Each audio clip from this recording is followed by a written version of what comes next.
Selamat malam, sahabat pembelajar, di mana saja Anda berada. Kita berjumpa kembali di seminar online yang diselenggarakan oleh Indonesia Belajar. Indonesia Belajar adalah sebuah media untuk belajar yang berisi motivasi, inspirasi, dan pengetahuan dari para narasumber terbaik Indonesia. Indonesia Belajar hadir dalam platform mobile aplikasi yang bisa di-download di Google Play Store dan Apple App Store, dan Anda juga bisa klik indonesiabelajar.id. Oke, masih dalam suasana Lebaran, Indonesia Belajar mengucapkan Selamat Hari Raya Idul Fitri 1441 Hijriah. Mohon maaf lahir dan batin, semoga Idul Fitri tahun ini membawa keberkahan untuk kita semua. Amin. Baik, sahabat pembelajar, di setiap Rabu malam jam 19, jam 7 malam, seminar online Indonesia Belajar selalu menghadirkan live coach kita, Ibu Eli Susanti, yang sudah hadir di tengah kita. Kita sapa dulu Bu Eli. Selamat malam Bu Eli. Selamat malam semuanya. Semoga suara saya jelas ya. Selamat malam teman-teman yang ini, baik yang saya kenal maupun yang baru kenal. Pak Chandra, halo. Ini, ada Suster Bernardine juga. Suster, terima kasih udah join nih. Kepala sekolah saya juga nih. Kayaknya ada beberapa. Saya jadi. Untuk sahabat pembelajar yang mungkin belum kenal Bu Eli ini adalah life coach ya, yang seringkali membantu menyelesaikan persoalan hidup banyak orang ya. Jadi jika Anda mempunyai persoalan hidup yang nggak selesai-selesai, Anda ketemu Bu Eli langsung selesai itu bisa jadi. Nggak mungkin selesai Pak. Atau nambah lagi, kita nggak hidup Pak. Oh gitu ya. Oke, Bu Eli juga ada buku Move On. Di situ ada kisah-kisah Bu Eli dalam membantu menyelesaikan persoalan-persoalan banyak orang. Ada Move On. Kalau Anda berminat, Anda bisa klik di produk di aplikasi mobile Indonesia Belajar, langsung beli di sana bisa juga. Oke, ditunggu. Dan malam hari ini kita mengambil tema, Bu Eli akan membahas mengenai orang tua ideal versus anak ideal. Jadinya kayak apa ini? Ideal versus ideal. Oke. Tapi sebelum kita membahas pada malam hari ini, saya ingatkan untuk Anda bisa tanya langsung ke chat room di Zoom ini, ketik saja, nanti saya akan bacakan. Atau bisa jadi Anda bisa langsung menanyakan, berinteraksi langsung ke Bu Eli Susanti. Oke. Sepertinya sahabat pembelajar sudah tidak sabar ya, apa sih sebenarnya orang tua ideal versus anak ideal ya. Ini gimana Bu Eli? Sebelumnya ini mungkin saya perlu tahu ya, siapa yang di sini sudah jadi orang tua gitu?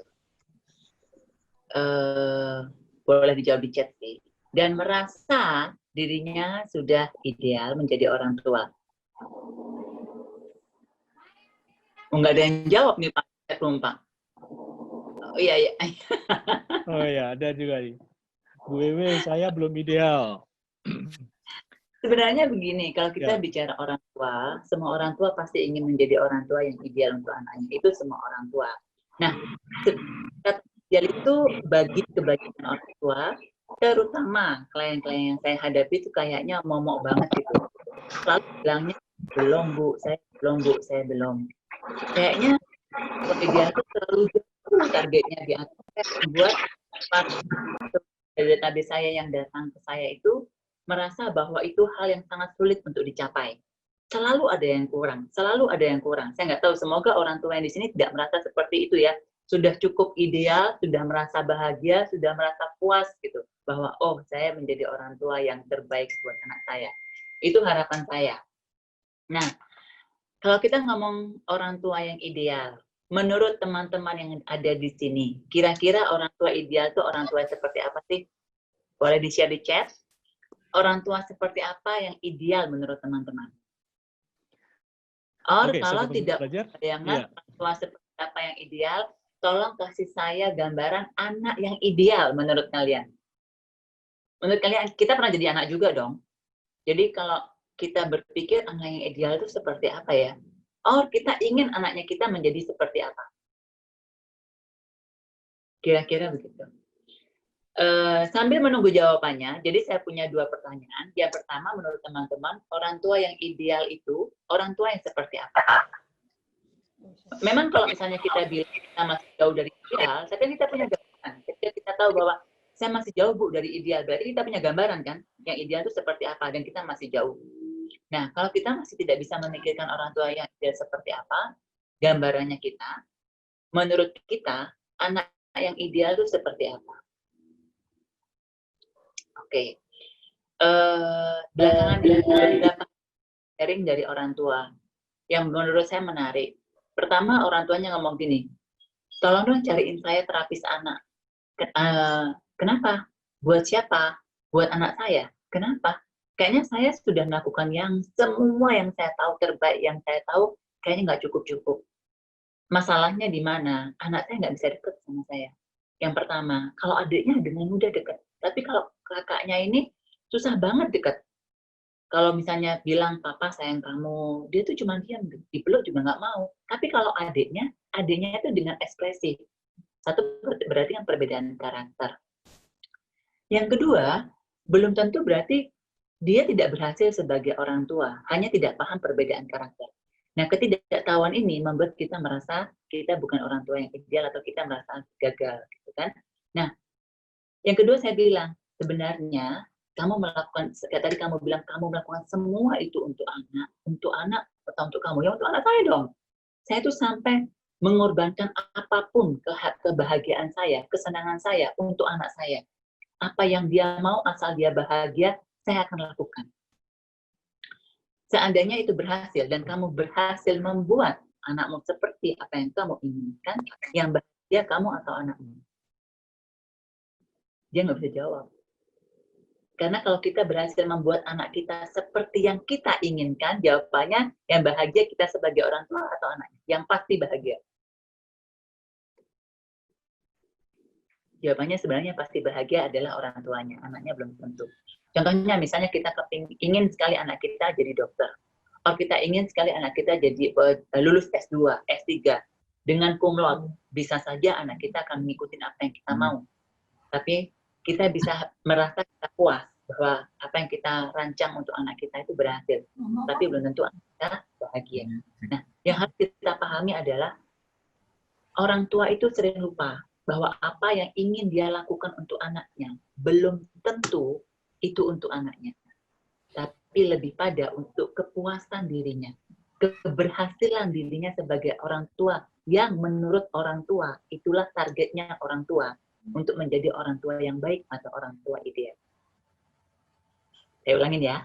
Jadi orang tua itu sering lupa bahwa apa yang dia inginkan, yang dia bungkus dengan demi anak saya, apapun akan saya lakukan, coba direnungkan kembali, apakah benar-benar itu untuk anak atau sebenarnya untuk kepuasan kita sebagai orang tua, agar kita merasa sudah menjadi orang tua yang baik atau orang tua ideal. Nah, ukurannya apa, Bu? Kalau misalnya itu untuk kepuasan saya atau anak. Orang tua ideal ketika dia punya untuk anaknya dan dia tahu, Bapak mungkin boleh tolong di-mute ya Pak ya, yang belum di-mute dari admin, boleh dibantu. Sahabat pembelajar, untuk Anda bisa di-unmute mic-nya. Untuk teman-teman di belakang layar, minta tolong untuk di-unmute. Oke, Bu. Oke. Nah, jadi, tadi saya sampai mana ya? Jadi misalnya, orang tua yang ideal adalah ketika kita punya sebuah goal untuk anak kita, dan ternyata di tengah jalan tidak berhasil, atau menyebabkan pertengkaran, menyebabkan perselisihan, menyebabkan banyak hal yang tidak nyaman, coba cek mundur dulu satu step, kita renungkan. Goal ini seberapa penting untuk anak saya? Kalau memang itu sangat penting menurut kita sebagai orang tua, maka coba kita pikirkan cara yang sudah kita lakukan, kalau tidak efektif, kenapa kita pertahankan? Caranya kita mempertahankan apa yang sudah kita lakukan, itulah ukurannya apakah kita mau fleksibel, mau terbuka atau tidak. Goalnya tetap ada di situ. Biasanya yang membuat kita bertengkar, yang membuat kita punya perselisihan, yang membuat kita stres, yang membuat kita tidak tahu mau ngapain, kita pegang kuat cara yang menurut kita benar. Kita pegang kuat-kuat cara yang menurut kita itu paling baik. Tapi sudah kita coba bertahun-tahun dan tidak berhasil, kita tetap pegangi cara itu gitu. Nah, disitulah kita harus merenungkan sebenarnya yang kita inginkan itu demi anak atau demi saya diikutin atau demi kepuasan saya. Tidak perlu dijawab karena ini bukan urusan salah benar. Kalaupun Anda tetap ini cara yang paling benar, itu hak Anda. Yang perlu dipikirkan adalah ketika Anda menjalankan itu, kalau tidak efektif, kenapa Anda mempertahankan? Anda perlu mempertanyakan. Kalau efektif, lakukan terus. Berarti Anda berada di jalan yang efektif untuk menuju goal Anda dengan anak. Nah, ngomong soal itu, jadi orang tua yang ideal, saya menawarkan kepada Anda, kembali lagi, karena saya memegang prinsip, tidak ada satu obat pun yang cocok untuk semua penyakit. Artinya, tidak ada satu cara pun menjadi orang tua ideal yang cocok untuk semua orang. Ya. Nah, teman-teman yang harus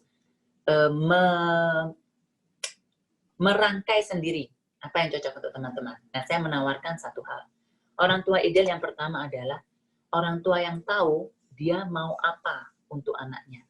Dia mau dia sebagai orang tua dan anaknya akan menjadi seperti apa. Bukan soal anak saja ya. Misalnya saya mau ngomong, oh anak saya mau jadi S2, S3, lulus, menikah dan bahagia. Bukan. Tetapi orang tua yang ideal adalah dia tahu dia sebagai orang tua dan anaknya akan menuju kemana. Artinya yang punya goal, yang kita lakukan bukan cuma untuk anak, tapi untuk kita sebagai orang tua dan untuk anak. Saya ulangi lagi, saya sebagai orang tua dan anak saya akan menuju kemana. Sudah tahu nih goalnya. Yang pertama itu, ya. Jadi itu tadi yang saya ceritakan sedikit. Yang kedua adalah ketika kita sudah tahu tujuannya untuk anak dan untuk saya sebagai orang tua, kita sebagai orang tua tetap terbuka dan fleksibel. Apa maksudnya terbuka dan fleksibel? Yang tadi sempat saya ceritakan. Kalau cara yang sudah kita gunakan selama bertahun-tahun, biasanya anak itu mulai bermasalah atau kita sudah mulai punya kesulitan ketika anak sudah menginjak remaja. Kalau anak zaman sekarang mungkin sudah 8 tahun, 10 tahun, sudah tahu apa maunya gitu ya. Sudah tidak bisa dipaksa gitu. Sudah bisa ngambek, sudah bisa ngelawan gitu. Kemarin saya ada cerita dari salah satu orang dekat yang waktu kita ngobrol kemudian cerita anaknya. Anaknya usia 10 tahun. Mamanya yang orang yang cukup perfeksionis dalam artian semua mau tepat waktu. Jadi karena sekarang urusannya sekolah di rumah, maunya pagi itu tugas harus selesai. Karena kalau sudah siang sampai sore banyak gangguan dan banyak pekerjaan rumah yang dikerjakan sebagai orang tua. Jadi permintaan mamanya satu. Menuruti semua perkataan mama. Atau papa. Pokoknya nurut. Nah, ada satu kejadian di mana anaknya itu marah karena urusan kerja tugas, marah. Benar-benar marah. Anaknya sudah 10 tahun dan cowok. Dia giniin mamanya dan bilang, saya pengen bunuh mama. Mamanya kaget dan biarin, kemudian dia diam. Saya tahu ini salah anaknya nangis, tapi saya marah. Nah, ketika karena mamanya orang yang cukup sabar, mamanya sabar banget sebenarnya. Perfeksionis saja terhadap waktu. Duduk, dan anaknya ditanyain, jadi maumu apa? Maunya aku, mama yang nurut aku, bukan aku yang nurut mama. Itu anak 10 tahun sudah ngomong seperti itu. Ya. Artinya kalau misalnya kita mau melihat kisah ini, sudah 10 tahun menggunakan cara yang sama dan tidak berhasil. Kenapa sebagai orang tua kita tidak fleksibel untuk mencari cara lain? Biasanya di tahap ini, orang tua itu bukan tidak mau mencari cara lain. Orang tua tidak tahu bagaimana caranya mencari cara lain atau tidak tahu cara apa yang akan digunakan. Di tahap inilah, sebagai orang tua kita harus terbuka. Mau baca, mau ikut seminar parenting, mau ikut apapun, mau cari coach, boleh. Sekalian saya jualan kan, jadi kan itu kan ya. Jadi apapun itu boleh dilakukan, yang penting terbuka dan fleksibel dengan cara baru. Coba cek kalau cara yang lama sudah tidak berhasil, please tolong jangan diteruskan. Anda hanya akan lebih menderita, anak Anda juga akan menderita. Selama ini mau nyuruh anak makan dengan teriak-teriak, tidak pernah berhasil. Tetap saja dilakukan.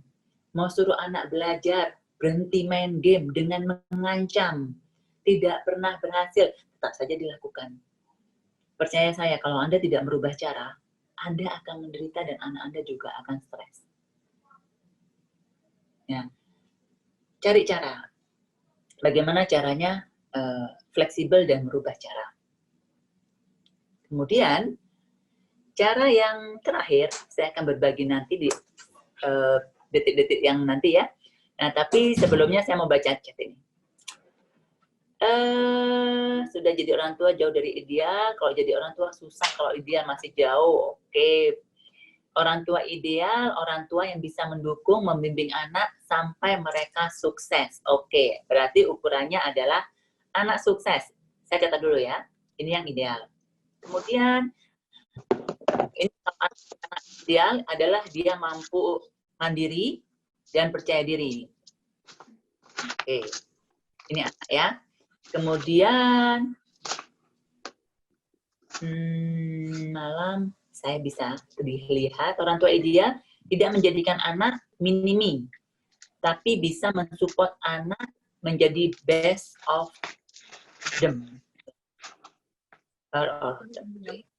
Kemudian orang tua ideal bisa membimbing anaknya untuk menjadi teman kemampuan mereka dan menemani impian. Kurang lebih sama ya, anaknya sukses dan menjadi versi terbaik dari dirinya sendiri.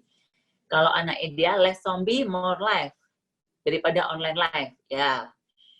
Oke, ini juga menarik untuk dibahas ya. Online life. Kemudian, untuk kepuasan, ketenangan, kebahagiaan orang tuanya. Casting buat anak kita. Itu banyak sekali. Tenang, kalau yang merasa ya kayaknya saya untuk kepuasan diri saya sendiri. Tenang saja, karena Bapak Ibu tidak sendirian. Rata-rata orang tua seperti itu. Dan itu bukan hal yang maksudnya salah atau tidak boleh atau misalnya haram, tidak. Hanya saja kalau itu sudah membawa Anda ke titik tidak nyaman, ke titik mulai stres, ke titik Anda mulai menderita, Anda perlu merenungkan kembali. Selama itu tidak mengganggu Anda, katakanlah untuk kepuasan Anda, saya mau anak saya juara 1, saya mau apapun obsesi Anda terhadap anak, apapun itu, walaupun itu kepuasan Anda, tetapi anak Anda happy, Anda juga happy. Nggak perlu pusing, lanjutkan. Itu boleh-boleh aja, itu haknya Anda sebagai orang tua. Permasalahannya adalah ketika anak Anda tidak bahagia atau mulai memberontak, dan Anda sebagai orang tua juga terganggu, tidak nyaman, atau Anda mulai stres. Disitulah baru kita mulai memikirkan cara lain, baru kita memikirkan hal seperti ini. Tetapi selama Anda menjalankan obsesi Anda kepada anak dengan cara diktator, dua-duanya happy, go on, lakukan. Itu yang saya bilang, tidak ada cara parenting yang harus gini, juga boleh ditatur sama anaknya, tidak boleh memaksakan kehendak kepada anak.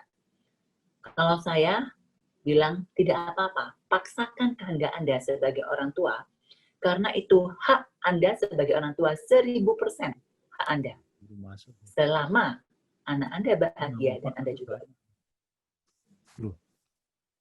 Ya. Tidak perlu merasa bersalah kalau Anda ditatur terhadap anak. Itu hanya Anda sebagai orang tua. Selama anaknya baik-baik saja. Karena ini lucu juga gitu. Ada orang tua yang bilang gini, Bu, saya tuh mau anak saya tuh mandiri. Tapi dia nggak bisa mandiri. Saya tanya, anak ibu maksudnya nggak mandiri gimana? Mau pilih sekolah aja nggak bisa, Bu. Dia minta saya pilihin. Saya sudah sediain pilihan 3. Mau masuk sekolah mana, dia nggak bisa milih. Masuk sekolah apa, Bu? SD. Saya pilihkan SD terbaik. Saya sudah ajak ke setiap SD-nya. Dia sudah pilih sendiri. Dia nggak bisa pilih, Bu. Katanya terserah mama. Kan saya pusing, Bu. Oke. Bapak Ibu, kalau ada masa-masa tertentu, kemandirian itu memang belum pada waktunya. Setiap anak itu ada ada masanya. Ada anak SD yang dengan kekeh dia akan bilang, saya maunya sekolah sinema. SD sudah ada yang bisa begitu loh.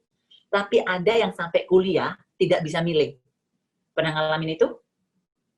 Dan disuruh milih, milihnya enggak. Karena bingung memilih apa, akhirnya ikut-ikutan temannya. Nah, berhadapan dengan tipe anak seperti ini, kita sebagai orang tua mau ditaktor boleh-boleh aja. Daripada dia tidak tahu apa maunya, dan cuma ikut-ikutan temannya atau ikut-ikutan pacarnya yang belum jelas arahnya juga. Toh ketika kita arahkan, dia baik-baik saja, dia nurut saja, dia happy-happy saja. Nah, itu yang saya maksud adalah tahu apa yang mau dituju sebagai orang tua dan anak mau kemana, mau punya relasi seperti apa, mau bawa anak kemana, mau membawa anak sukses, bagus. Suksesnya di bidang apa? Pernah ngomong nggak anaknya itu mau sukses seperti apa? Kalau misalnya bilang jangan menjadikan anak sebagai mini-me, oke. Bagaimana kalau anaknya impiannya menjadi seperti kita? Dan kita ngotot, nggak boleh ikut papa. Jangan jadi mini-me, no, nggak boleh. Anaknya padahal impiannya jadi kita.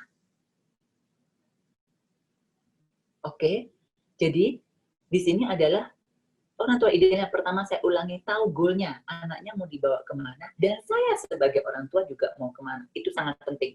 Karena ini berhubungan dengan yang ketiga nanti. Nah, yang kedua, terbuka dan fleksibel. Tolong terbuka dan fleksibel dengan cara-cara yang lain yang bahkan mungkin Anda tidak bisa terima. Contoh, gimana Bu kalau anak saya punya online live, kan jadi zombie. Itu kan asumsinya kita, dia jadi zombie. Ya kan? Padahal belum tentu loh. Yang paling penting, anaknya masih bisa komunikasi dengan baik terhadap orang tua, bukan jadi anak yang kurang ajar, bukan jadi anak yang maksudnya jahat, punya pikiran ingin membunuh dan segala macamnya, masih mau beribadah, masih jadi anak yang sopan, menyelesaikan tugas dengan baik. Pertanyaan saya, why not dia punya kehidupan di online, sorry. Karena kita tidak bisa memungkiri zaman sekarang ini, kalau anak-anak nggak punya gadget, mati gaya. Sekarang, berapa banyak orang tua yang anak-anaknya umur 15 ke bawah, dan harus mengalami masa pandemik, dan harus ada di rumah, pegang gadget terus. Akhirnya cuma ngomel, jangan main game terus, jangan pegang handphone terus.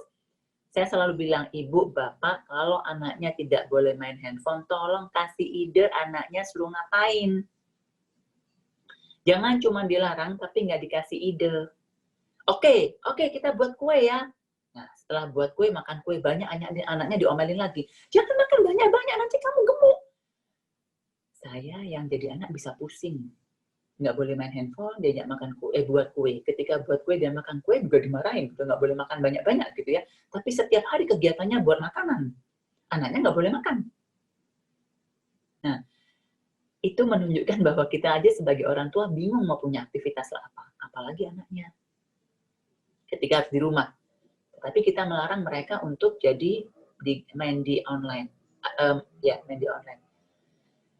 Kalau kita tidak mau anaknya kita main di online, kasih contoh, kasih kegiatan. Jangan hanya bisa menyuruh. Saya selalu juga pegang prinsip adalah ketika seseorang bermasalah, termasuk anak kita ya, jangan hanya bisa menuding masalahnya tanpa bisa memberikan solusi. Kalau kita tidak bisa memberikan solusi, lebih baik kita diam. Make sense, Bapak Ibu? Karena anak kita juga belum tentu punya solusinya. Cuma kita bilang, kamu kurang ajar loh. Terus kalau nggak kurang ajar, harus ngapain? Halo, kamu nggak boleh online terus dong. Oke, kalau nggak online terus, saya harus ngapain? Itu masalah deh. Sudah disuruh, Bu, olahraga. Nggak mau anaknya. Kan tidak menarik. Saya akan bilang balikan ke Bapak Ibu. Apalagi kalau anaknya sudah remaja ya. Udah umur 15, 16, 17. Kita sebagai orang dewasa nih, bapak-bapak terutama nih, kayaknya lumayan banyak bapak-bapak nih di sini ya. Ya, malas olahraga. Istrinya ngomel terus suruh olahraga. Makin malas nggak olahraga. Ya kan? Atau dibalik, ibu-ibu yang suaminya ngomel terus nyuruhin olahraga. Kayaknya bisa kesal gitu ya. Ya. Karena kita pasti akan selalu punya banyak alasan untuk tidak melakukan apa yang tidak ingin kita lakukan. Nah, anak kita juga punya hal yang sama. That's why ketika kita mau mengajak anak kita melakukan sesuatu, berikan dulu motivasinya, ajak dulu ngomong. Kalau nggak bisa diajak ngomong, apa? Ya kita carilah referensinya. Kalau dia sedang main game online, kita kalau perlu main game online aja sama mereka, bareng-bareng. Saya punya beberapa sahabat teman yang menurut saya asik banget sebagai orang tua. Kenapa? Setiap malam menyempatkan main game bersama anaknya bisa 1-2 jam. Setiap malam. Jadi dia tahu kegiatan anaknya, dia tahu karakter anaknya. So, kenapa tidak ketika anaknya kita memang tidak bisa lepas dari online, dibalik kita yang masuk ke dunia mereka. Main sama-sama, TikTokan sama-sama, atau whatever itu. Kita yang terbuka untuk belajar. Kamu ngapain sih? Main game apa sih? Coba ceritakan dan kita cari tahu. Kita coba, kalau mau anaknya ngajarin, diajarin. Kalau tidak mau, kita cari tahu sendiri dan kita main bersama. Dibalik gitu caranya maksudnya. Itu adalah salah satu cara yang terbuka. Nah, cara yang ketiga adalah orang tua ideal adalah orang tua yang bahagia. Saya sangat yakin semua orang tua ingin anaknya sukses. Tetapi di balik semua kesuksesan anak, saya jauh lebih yakin semua orang tua ingin anaknya bahagia. Sesukses apapun anaknya, ketika salah pilih pasangan, ketika harus hidupnya menderita dan segala macam, orang tuanya akan lebih susah daripada anaknya tidak sukses. Ya. Jadi, kalau Anda ingin anak Anda bahagia, jadilah dulu orang tua yang bahagia. Artinya, ketika Anda punya goal bersama anak, ketika Anda terbuka dengan cara-cara dan melakukan berbagai macam cara untuk menuju goal, tolong jangan lupa bahagia. Kalau Anda tidak bahagia, pikirkan kembali cara Anda. Saya juga punya sebuah contoh, salah satu konsultasi. Kebetulan itu urusannya adalah sama mertua. Dengan mertua dan anak pertama. Karena tinggalnya dengan mertua dan anak pertama, jadi kan biasalah, cucu pertama, anak pertama, ibunya juga punya idealisme bagaimana membesarkan anaknya, neneknya juga karena cucu pertama juga ingin mencurahkan semua perhatiannya kepada cucu pertama, gitu ya. Itu kan cerita klasik ya. Dan pastilah ada gesekan-gesekan. Nah, singkat cerita saya bilang bahwa kita itu pegang caranya kita, karena kita punya asumsi kita yang paling benar. Ya kan? Bagaimana kamu tahu caranya kita itu cara yang paling benar? Bagaimana kalau cara mertuamu yang benar untuk anakmu? Dia sudah pengalaman membesarkan 5 orang anak tanpa teknologi. Memang. Kamu belum punya pengalaman, tapi kamu punya pengetahuan banyak dari Google. Ya kan? Nah, sekarang bagaimana kamu tahu cara mana yang paling cocok untuk anak? Satu itu. Yang kedua, karena kebetulan dia Kristen, ini disesuaikan dengan agama masing-masing ya. Jadi saya bertanya, ketika kamu bilang untuk kebaikan anakmu, masa depan anakmu, agar anaknya tidak terlambat bicara, tidak terlambat jalan, dan segala macam, sebenarnya anak ini punya masa depan di tangannya kita sebagai orang tua atau di tangannya Tuhan?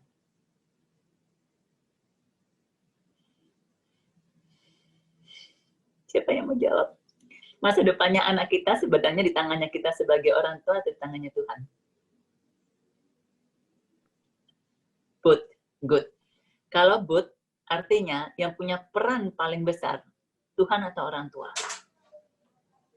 Orang tua berusaha seperti apapun, kalau Tuhan tidak mengizinkan akan terjadi enggak?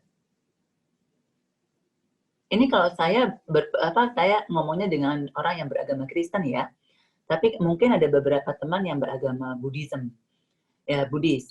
Nah kalau ngomong Buddhis, saya akan akhirnya bertanya begini, kita sebagai orang tua, apapun yang kita lakukan, apakah akan bisa mengurangi atau menambah karma anak kita?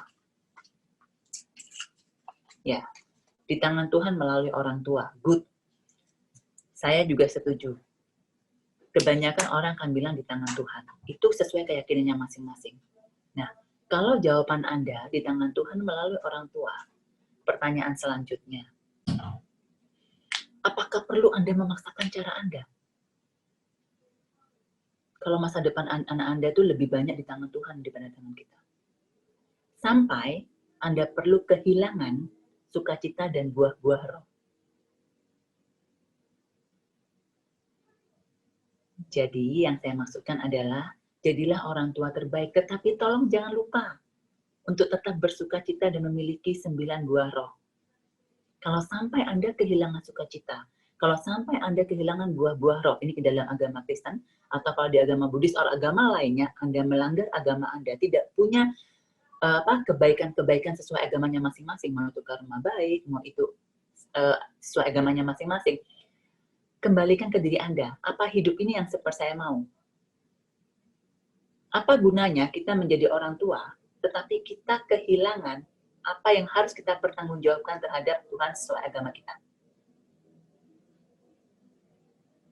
Nah, itu sebabnya di bagian ketiga ini, bagian yang terpenting, ingatlah ketika Anda punya goal bersama Anda, dan Anda punya cara untuk mencapainya, ingatlah yang ketiga, pastikan diri Anda tetap bahagia dan tetap punya sukacita.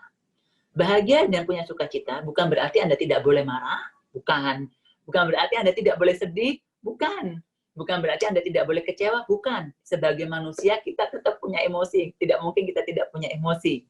Ya. Sukacita dan bahagia itu adalah apapun yang terjadi. Emosi apapun yang sedang terjadi, kita masih percaya ada harapan dan untuk penyelesaian.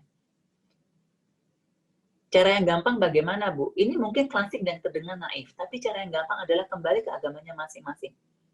Kalau Anda bisa benar-benar berserah dengan emosi apapun, Anda akan punya kedamaian dari dalam. Ya. Mudah? Tidak mudah.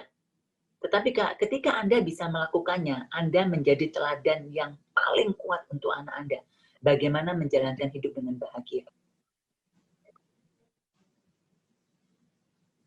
Bisa kebayang nggak sih kalau kita jadi orang tua mendidik anak sampai stres? Kira-kira anak akan beranggapan nggak bahwa jadi orang tua itu memang begitulah stres. Besok dia punya anak, dia akan stres juga. Saya tidak bilang jadi orang tua itu tidak ada tekanan. Zaman sekarang jadi orang tua tekanannya luar biasa. Tuntutannya luar biasa. Justru disinilah kita perlu memikirkan ulang. Apa sih tujuan saya jadi orang tua? Kenapa sih saya dikasih anak si A? Kenapa sih saya dikasih anak si B? Mereka itu hadir di hidup saya untuk apa? Jadi, ketika saya punya anak A, B, C, setiap anak ini, goal saya apa sih buat mereka? Ketika saya punya goal dengan mereka, saya sendiri jadi orang tua yang seperti apa? Itu yang pertama. Goal untuk anak dan goal untuk kita sebagai orang tua. Punya goal bersama.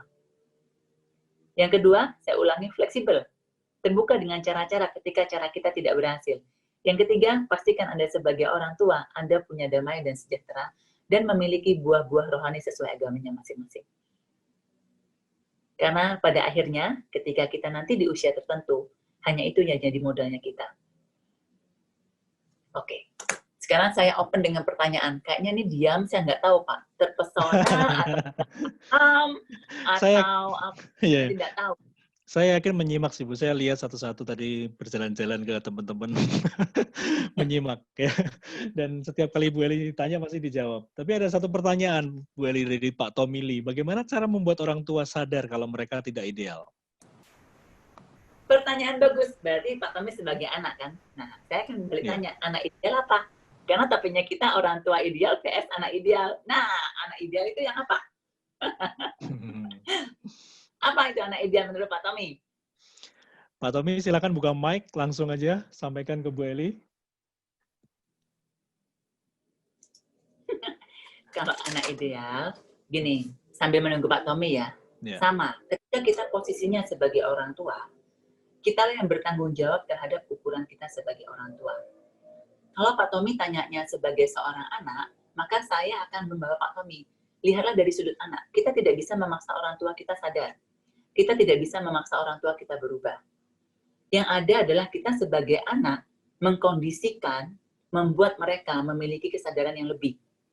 Tetapi di atas semua itu, sebagai seorang anak, kita melakukan yang terbaik untuk menjadi anak versi terbaik. Saya balikin, anak yang ideal bagaimana? Anak ideal yang pertama adalah Dia tahu bagaimana berhadapan dengan orang tuanya tanpa membuat orang tuanya lebih susah semaksimalnya, tetapi dia tidak lupa bahagia juga. Sama.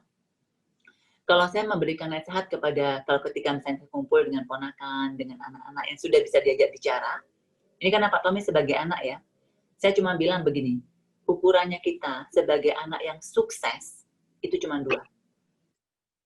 Cuma dua. Yang pertama adalah jadi anak yang baik. Tidak menyakiti orang tua, tidak menyakiti teman-teman, saudara, dan keluarga kita, dan tidak menyakiti diri sendiri. Itu jadi anak baik. Jadi orang baik. Orang baik itu, pokoknya jadi orang baik, jangan menyakiti orang. Yang kedua, selalu ingat berbakti dengan orang tua. Di semua agama, ajarannya pasti berbakti dengan orang tua. Ketika kita berbakti kepada orang tua, maka kita selalu akan diberkahi. Berbakti, balik lagi, bukan berarti kita tidak boleh marah, bukan berarti kita tidak boleh kecewa, bukan berarti kita tidak boleh sedih atas perbuatan orang tua kita, bukan. Tetapi bagaimana kita mengontrol tindakan kita kepada mereka, itu yang perlu kita perhatikan. Di dalam, kita boleh merasa kecewa, bisa sedih, boleh marah. Dua itu saja. Kalau bisa yang nomor 3, maka jauh lebih baik. Mengkondisikan bagaimana caranya orang kita punya kebahagiaan lebih. Dalam artian, kalau misalnya sudah berumur, bahwa mereka dekat ke agamanya masing-masing. Atau mereka punya kesadaran yang jauh lebih tinggi. Kalau tadi Pak Tommy, bagaimana membuat mereka sadar bahwa mereka tidak ideal. Ya kan? Pertanyaan saya, ada gunanya nggak? Setelah mereka sadar mereka tidak ideal, terus so what? Kalau mereka tidak tahu caranya juga percuma. Gitu. Yang ada mereka lebih merasa bersalah. Jangan-jangan nanti mereka depresi. Karena nggak tahu caranya itu mereka menyesal. Setelah mereka menyesal, mereka nggak tahu bagaimana caranya menyelesaikan penyelesaiannya. Lebih kasihan lagi kan? Jadi tidak ada gunanya membuat orang kita merasa bahwa mereka bukan orang tua yang ideal. Yang ada adalah sebagai anak, kita bisa menjadi anak terbaik, anak ideal menurut versi kita. Dengan kondisi orang tua kita. Ya. Oke, baik. Pak Tommy, semoga terjawab ya. Jadi anak ideal tadi sudah disampaikan Bu Eli, ada 3 juga selain orang tua ideal. Baik Bu Eli, ini pertanyaan ya. Ada yang bertanya mungkin ada Ibu Maya. Berlaku kebalikannya kah tidak ada gunanya membuat anak merasa jadi anak ideal? Tidak ada gunanya membuat anak tidak ideal atau menjadi ideal? Membuat anak merasa jadi anak ideal. Oh, ada gunanya kalau itu bisa membuat dia lebih bahagia kan? Maksudnya kalau coba saya baca ya, Pak ya. Yeah. Berlaku kebalikan, tidak ada gunanya membuat anak merasa anak ideal. Oh, tadi yang saya bilang itu tidak ada gunanya membuat orang tua merasa menjadi orang tua yang tidak ideal. Ya, karena toh tidak ada gunanya. Karena kalau mereka sadar, mereka akan mungkin cari caranya. Tetapi kalau apakah tidak ada gunanya membuat anak merasa menjadi anak ideal? Kata ideal ini sebenarnya predikat yang kita berikan kan. Nah, ideal menurut kita apa dulu? Kalau ideal menurut kita itu bisa dipenuhi untuk dengan anak kita, dia pasti akan lebih bahagia dan makin bisa membuat orang tuanya bangga. Salah satunya, semua anak pasti ingin membuat orang tuanya bahagia dan bangga. Ya kan? Nah, ada gunanya? Jawabannya ada. Tetapi kalau misalnya pertanyaannya apakah berlaku kebalikan, tidak ada gunanya membuat anak merasa tidak ideal? Jawabannya ya, tidak ada gunanya membuat anak merasa tidak ideal. Kecuali kita punya solusi. Iya. Oke, Bu Maya, semoga terjawab dan sudah clear ya, jangan kebolak-balik. Bahaya kalau kebolak-balik. Oke, sahabat pembelajar, silakan Anda bisa bertanya lagi, bisa lewat chat atau langsung buka mic, langsung berinteraksi dengan Bu Eli. Sambil nunggu nih Bu, masih ada waktu soalnya nih. Tadi Bu Eli sampaikan bahwa salah satu di orang tua ideal itu orang tua dan anak harus tahu goal-nya mau menuju kemana. Jadi bagaimana caranya Bu merumuskan tujuan idealisme orang tua dan anak ini? Goal itu sebenarnya tadi teman-teman sudah bilang Pak. Yeah. Saya mau anak saya sukses. Ya kan? Oke. Misalnya salah satu goalnya begitu. Kita kalau anaknya tidak bisa diajak bicara dan kita yang menentukan sebagai orang tua. Ukuran, karena yang punya bayangan anak kita mau sukses kan bukan anaknya dulu. Kita sebagai orang tua yang punya. Nah, kita gambarin lebih jelas. Anak sukses menurut kita apa sih? Ukurannya apa buat kita? Kenapa kita mau anak kita sukses? Apakah ukurannya pendidikan? Apakah ukurannya kayak tadi Foni yang bilang kemandirian, percaya diri? Nah, kalau kemandirian, percaya diri, apakah perlu? Kalau kita tahu goalnya seperti itu, yang penting anak saya mandiri, percaya diri, dan maksudnya suksesnya dalam hal seperti itu. Dia punya kepribadian yang bagus. Yeah. Ketika kita punya masalah, contohnya milih sekolah, mau keluar negeri atau tidak, orang tuanya maunya kirim keluar negeri, anaknya nggak mau gitu. Nah, kita kembali ke goal. Apakah ini penting dipermasalahkan ketika goalnya kita adalah mau anak kita mandiri dan mau anak kita sukses dan bahagia, dan begitu. Apakah benar dengan mengirim ke luar negeri? Karena kita punya tujuan mau mandiri kan? Yeah. Jadi kita punya beranggapan, kalau dia dikirim ke luar negeri pasti dia mandiri. Apakah benar gitu? Yeah. Jadi sebenarnya punya goal ini akan membantu kita ketika kita punya cara dan kita punya perselisihan. Kita akan merenungkan kembali apakah ini memang membawa kepada goalnya kita, tujuannya kita. Oke, Bu. Itu kenapa kita perlu punya goal ini. Jadi masing-masing tiap orang akan pasti, sebenarnya setiap orang tua sudah punya, Pak. Sudah punya gambaran kepinginannya seperti apa. Hanya saja, biasanya tidak semua orang tua mengeluarkannya secara sadar atau secara bukan terstruktur, tapi lebih detail. Pokoknya sukses. Sukses itu kan banyak. Yeah. Sukses dalam hal apa? Keuangan, sekolah, sukses dalam pernikahannya, sukses dalam apa? Yeah. Itu yang kita perlu. Sukses dapat suami kaya, berarti sekolahnya harus kayak gitu. Apa gitu yang mau sukses itu ukurannya apa? Oke. Itu yang perlu. Baik, Bu. Ya. Ini ada Pak Tomili tadi melanjutkan. Bu Eli minta tips bagaimana cara tetap jadi anak ideal di kondisi orang tua yang tidak ideal. Yang pertama, berhentilah menuntut orang tua menjadi ideal. Itu dulu ya. Pak Tommy, berhentilah menuntut orang tua menjadi ideal. Yang pertama itu dulu. Nah, ketika kita berhenti menuntut orang tua kita menjadi ideal, kemudian kita lihat, setelah ini berhenti ya, meminta menuntut, kita cek ke dalam. Kita ingin punya orang tua seperti apa? Misalnya, saya pengen punya orang tua yang sabar, yang mau mendengarkan. Pak Tommy boleh ketik ya, pengen punya orang tua seperti apa. Nanti saya akan bantu lebih detail sesuai omongannya Pak Tommy. Ini saya ambil contoh, misalnya mau sabar, mau mendengarkan. Kalau ini yang kita mau dari orang tua kita, karena kita sudah dewasa dan kita sudah paham hal seperti ini, coba kita kasih contoh dulu kepada orang tua kita.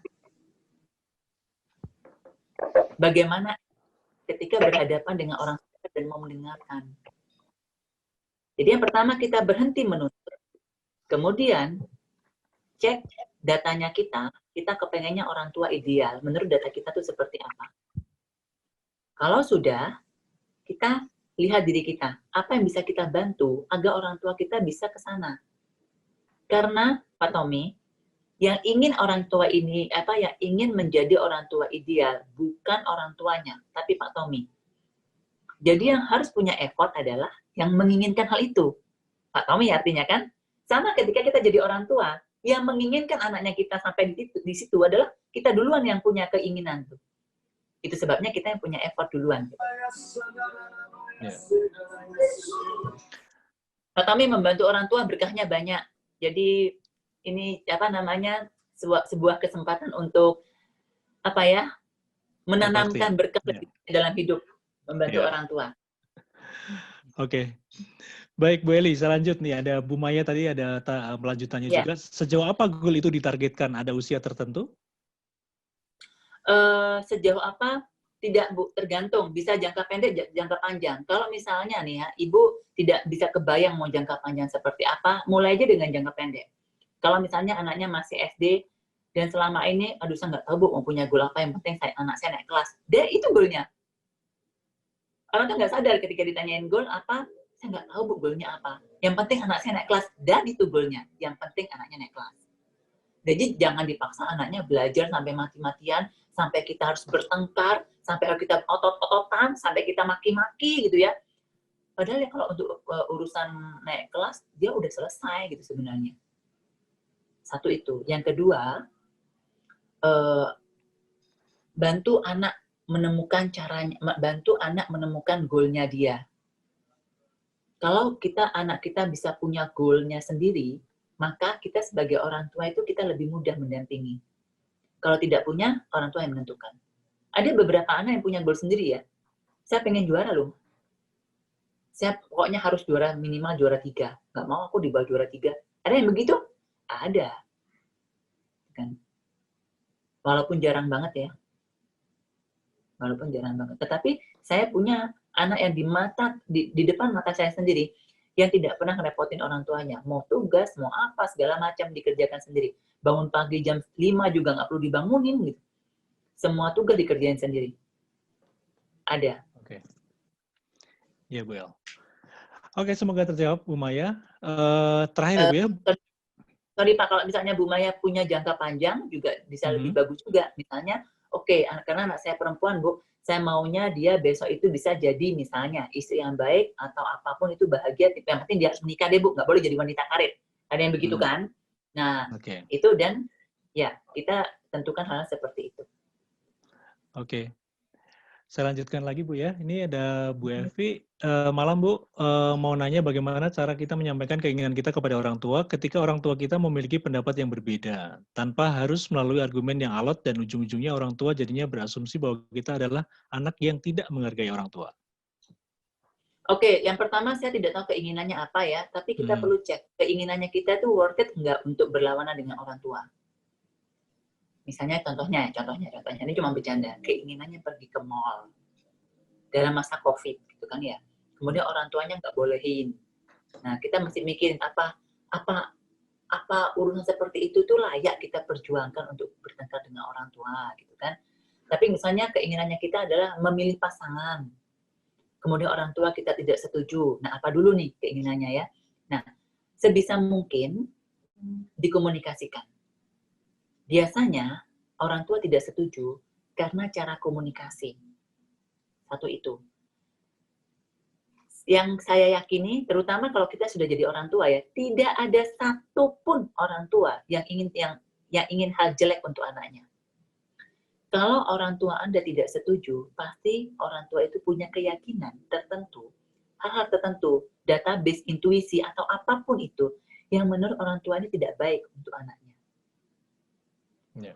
Semua yang jadi orang tua di sini dan punya anak, mau nggak kalau anaknya misalnya punya anak perempuan nih, terus pacaran sama satu cowok yang kita tahu cowoknya itu tinggal kelas paling akhir, suka mukul orang, suka berantem, orang tuanya cerai, kita mau nggak anak kita punya pasangan seperti itu? Nah, sekarang dibalik posisinya, kalau kita sebagai anak mempertahankan pasangan seperti itu, pasti orang tua kita tuh pasti punya maksud baik. Sadari dulu itu yang satu. Yang kedua, cara komunikasinya. Saya tidak tahu bagaimana cara komunikasinya, tetapi cara komunikasi salah satu yang bisa saya sarankan adalah berhenti menyalahkan, mulai ungkapkan perasaan kita. Misalnya gini, saya tuh kepengen dari dulu, mama selalu ngelarang. Ini dilarang lagi. Itu adalah ungkapan yang, argumen yang menyalahkan terus. Tetapi kalau bilang gini, dari dulu saya udah pengen banget, beberapa kali saya ikutin kemauannya mama yang tidak boleh. Saat ini pun saya sangat ingin, ketika mama bilang tidak boleh, itu juga berat buat aku. Aku nggak tahu, maksudnya aku apakah harus memperjuangkan keinginanku atau ikutin mama. Karena ketika aku ikutin mama, aku merasa aku nggak rela. Masih berat nih gitu. Bahkan aku rasanya ingin berontak. Tapi kalau aku misalnya ikutin mauku, aku akan menyakiti mama. Misalnya seperti itu. Jadi ngomongnya dari apa yang kita rasakan. Itu salah satu komunikasi yang bisa saya sarankan. Oke, baik Bu. Terima kasih. Semoga Bu Evi terjawab. Terakhir ya Bu ya, ini ada Bu Luciana membantu anak menentukan goalnya. Caranya gimana ya Bu? Tergantung usia anak ya Bu. Kalau usia anaknya masih kecil, biasanya agak susah. Tergantung kepandaian anaknya mengungkapkan. Tetapi biasanya menentukan goal kepada anak itu dari caranya kita bicara. Tidak bisa gini, anak-anak dudukin terus kita tanyain, kamu goalnya apa? Kamu mau hidupnya gimana? Pasti anaknya lari, Bu. Ya, mungkin belum tentu dia juga tahu gitu ya. Nah, yang bisa itu adalah apa? Kalau kita sebagai orang tua punya waktu ngobrol dengan anak kita, dari obrolannya itu bisa kita tahu. Jadi maksudnya bisa tahu dalam artian itu, oh anaknya suka ini, suka ini. Jadi kita bisa pancing, kamu suka banget loh sama urusan-urusan astrologi, bintang-bintangan gitu. Sampai mau meluangkan waktu berhari-hari. Memang kamu kebayang nggak mau dibuat apa? Misalnya kita membantu bicara seperti itu. Kalau bingung, Bu, bagaimana membantu anak mencari goalnya di usia remaja, bisa cari coach, Bu. Bisa cari saya, di sini juga ada coach itu ya. Jadi yang teman-teman yang jadi coach di sini siapa angkat tangan, boleh silakan ya Ibu ya. Jadi intinya kita bisa membantu anak kita dengan ngajak ngobrol, tapi jangan berharap dalam satu kali obrolan bisa membantu. Jangan harap. Karena menentukan goal itu buat anak kita gampang. Kita aja sebagai orang dewasa gampang nggak menentukan goal. Pasti nggak gampang. Dan kita ragu-ragu. Jadi ajak ngobrolnya itu akan memakan waktu. Ambil waktu aja. Mau 1 bulan, 2 bulan, bahkan setahun, tetap itu layak kita luangkan waktu untuk sesuatu goal yang untuk seumur hidup. Ya. Ya. Oke. Oke, Bu El, waktunya kita udah lewat. Sepertinya sudah cukup untuk dilanjutkan minggu depan, Bu ya. Dengan tema yang... Iya, Pak. Saya mau menyampaikan, Pak ya. Suster, terima kasih Kepala Sekolah. Oh ya. SDK yang ada di sini, juga Kepala Sekolah, thank you sudah hadir. Mau terima kasih. Juga, ya. Oh, ada Suster Bernadine ya? Iya. Ya. Selamat malam, Suster. Ini ada yang itu juga Kepala Sekolah juga, ya Playgroup SD ya. Jadi thank you, semoga bermanfaat. Teman-teman yang lain juga semoga bermanfaat yang sudah bertanya, terima kasih. Ya. Ada ini saya banyak kenal nih Bu Nining, thank you sudah hadir juga dari Batam, bukan Suli ya, rajin banget ya. Setiap Rabu malam setia. Bu Ewe juga nih. Teman saya setia muncul terus tiap minggu, thank you. Bu Inga di Solo, thank you. Semoga bermanfaat. Andy, ya, pasti bermanfaat Bu. Gitu. Terima kasih Pak. Ya, terima kasih Bu Eli atas pencerahannya. Pada malam hari ini kita menjadi tahu bagaimana sih kita menjadi orang tua ideal dan menjadi anak yang ideal. Dimana tadi kayaknya ada judulnya versus gitu ya, pertandingan, tapi ternyata enggak.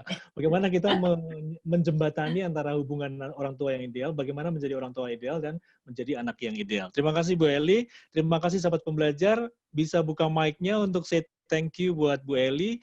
Silakan dan buka kameranya, kita akan foto bersama dulu. Thank you, Bu Eli. Thank you, Bu Eli. Thank you, Bu. Thank you, Bu Eli. Thank you, Bu Eli. Ya, silakan dibuka kameranya. Kita akan foto bersama. Nah, jadi saya tahu nih yang namanya, oh Bu Elsa, saya baru pertama ketemu, halo, salam kenal. Bu Kristina. Thank you, Bu. Begitu lah, kawan majanya. Oke, baik. Kita akan foto bersama, ya. Pak Hendy. Kameranya. 1, 2, 3. Oke. Sebentar, satu lagi. Hai Titi. Titi yang di Batam. 1, 2, page kedua nih. 1, 2, 3. Saya Fedeli. Halo. Halo. Jadi kangen.